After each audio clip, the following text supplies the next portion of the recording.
L'année 2011 est l'année européenne du bénévolat et du volontariat.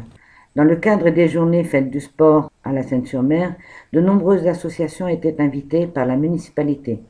Une occasion de se faire connaître, mais aussi de mettre en valeur le bénévolat sous diverses formes.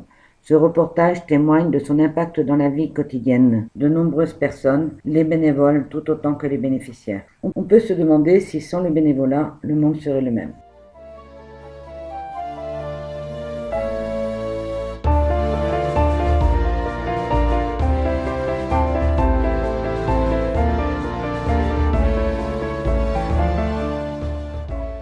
Dans ce reportage, des bénévoles présentent leur association et ses moyens et s'expriment sur leur motivation et leur engagement. Dans le cadre de vos activités, il y a des bénévoles. Bien sûr. Déjà tout le bureau, ils sont des gens bénévoles qui a permis au club de se créer, de se monter petit à petit. C'est le fait qu'il y ait beaucoup de gens bénévoles. Et est-ce que vous avez aussi des salariés? Non. Mais le sport amateur reste un sport de bonne volonté, voilà, d'engagement. Voilà. Bon, ok. Ben, écoutez, je me présente, Sauveur Amico, président de l'association des secouristes de la Seine-Tamaris. Notre mission est la suivante. Nous formons en secourisme des personnes, secourisme de base grand public, ensuite secourisme au niveau au-dessus, c'est-à-dire équipier, sauveteur de secourisme qui assure les postes de secours. Nous formons aussi les gens qui assurent la surveillance des plages, les gens qui vont faire du sauvetage aquatique et en même temps vont donner les premiers soins aux personnes.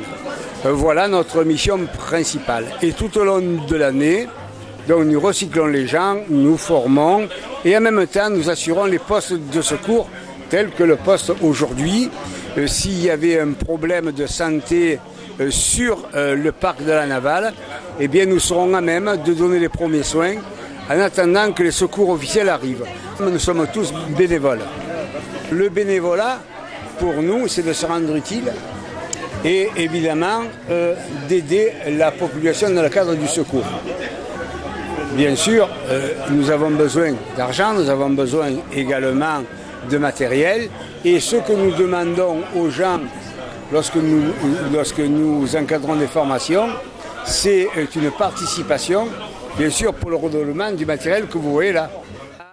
Tout le matériel est là, le défibrillateur qui est là, l'oxygénothérapie qui est là. Tout ce matériel permet évidemment de porter secours d'une manière efficace aux personnes. Voilà donc le budget de l'association. Autrement, nous assumons ça d'une manière bénévole. L'association est agréée par le ministère de l'Intérieur. Nous sommes la Fédération française de sauvetage et secourisme, c'est-à-dire que nous assurons le secours en piscine, en mer et sur terre. Au-delà de la bande des 300 mètres, puisque la commune, toutes les communes sont tenues d'assumer la sécurité dans la bande des 300 mètres, dont nous avons des audières, des petits bateaux, des embarcations qui vont nous permettre d'atteindre les personnes dans la bande des 300 mètres. Pour moi, j'étais en fonction à l'époque, donc je travaillais, et on a monté l'association pour grand public.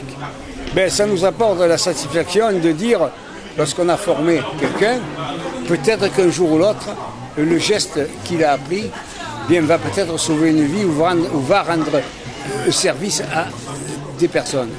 Sachant que les secours officiels, dans un cas grave de santé, c'est-à-dire un arrêt cardio-pulmonaire, ne seront jamais là dans les 3 minutes. Et l'aggravation de l'état d'une personne se situe entre 3 et 10 minutes. Au-delà de 10 minutes, lorsqu'il y a un arrêt cardio-pulmonaire, les gens n'ont plus possibilité de les ranimer. Cela veut dire que les gestes que les bénévoles que nous formons vont pratiquer sur les personnes qui ont un problème de santé grave, ça va permettre au secours de prendre le relais et de sauver une vie. Pourquoi le bénévolat? Le plaisir sur une action menée et l'enrichissement personnel qui en découle de cette action, un travail de groupe. J'allais dire à peu près la même chose, parce qu'en plus du bénévolat en réserve communale de sécurité civile, j'ai fait également du bénévolat au sein des Scouts et Guides de France, dont je suis le responsable sur la Seine.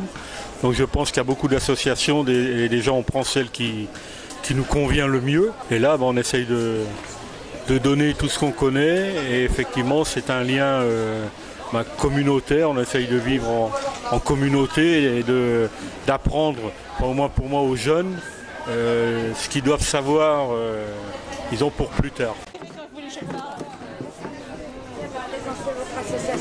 Oui, bonjour. Alors je vous présente la VMEH, ce qui veut dire visite des malades dans les établissements hospitaliers ainsi que les maisons de retraite.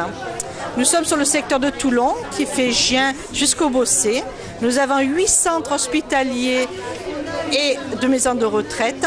Nous avons plus de 700 malades à visiter par semaine.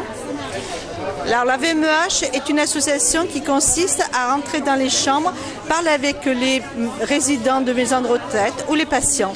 Voilà, on est là pour leur changer un petit moment de la solitude, leur changer les idées, leur apporter un petit café, leur lire quelque chose. On fait des aides financières aussi pour les plus démunis qui sont hospitalisés, comme les mamans qui ont des enfants très jeunes et qui n'ont pas les moyens de leur acheter du lait, des couches. C'est nous qui le fournissons.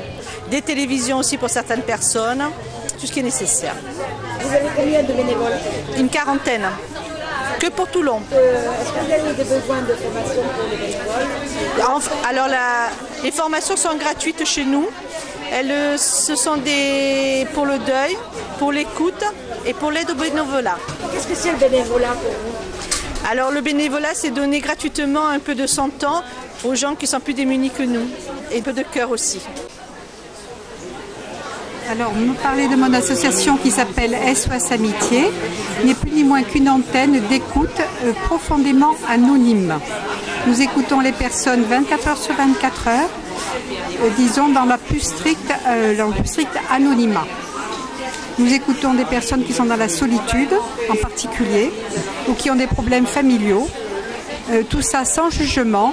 Et ils essayent de chercher un petit peu la solution à leurs problèmes. Alors nos ressources économiques, bien sûr, elles sont faites par les subventions.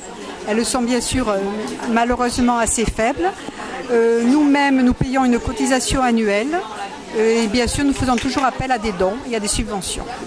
Le recrutement est fait par du courrier qui est adressé à l'association. Il y a bien sûr une formation qui est assurée par un psychologue. Et ensuite, la personne, au bout d'un certain temps, peut prendre l'écoute. Alors, le bénévolat, pour moi, et je pense que pour beaucoup de personnes, c'est la possibilité d'avoir une vie sociale, déjà d'une part, et d'aider un petit peu autour de soi. Bonjour, Georges Monnoyer, président de l'association Habitat Humanisme Var. L'association a été créée il y a une dizaine d'années dans ce département, alors qu'elle existe depuis 25 ans sur le niveau national. Elle a été créée à Lyon. L'objectif étant de faire appel à l'épargne solidaire pour pouvoir proposer des logements sociaux, voire très sociaux, à des personnes qui se trouvent confrontées à des problèmes de logement. Personnes ayant des petits revenus, RSA, AAH. Alors aujourd'hui, c'est la journée des bénévolats à la Seine. Alors effectivement, nous cherchons à recruter des bénévoles pour plusieurs actions. Une action, c'est l'action d'accompagnement, accompagner les gens que nous accueillons dans nos logements pour un mieux-être, pour un échange fraternel, pour que les personnes arrivent à avoir du lien dans le quartier là où elles vivent. Nous recherchons des bénévoles au niveau de la recherche de fonds. Nous avons besoin de l'épargne solidaire via la foncière Habitat Humanisme. Des gens deviennent actionnaires pour nos projets immobiliers.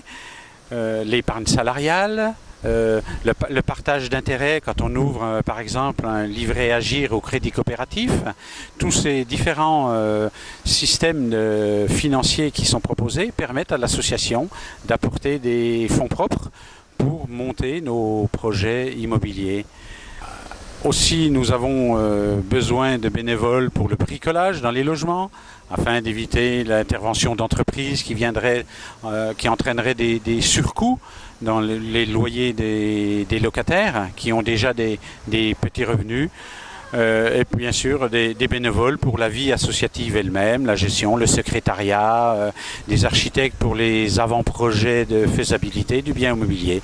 Voilà un peu rapidement brossé les activités de l'association Habitat Humanisme Var. Si vous voulez nous contacter, venez au 6 rue Notre-Dame à Toulon, ou bien consultez le site internet www.habitat-humanisme.org. On vous répondra rapidement et on sera heureux de vous accueillir. À bientôt.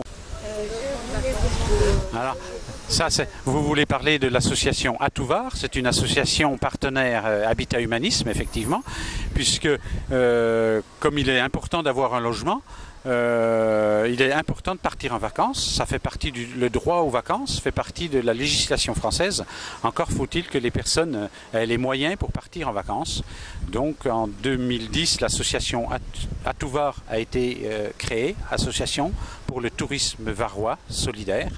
Nous mettons en lien des gens qui sont en situation de précarité, en lien avec des hébergeurs pour qu'ils puissent venir aussi en vacances dans le Var, qui est la première destination touristique pour les Français, enfin en France, mais les gens en situation de précarité en sont exclus.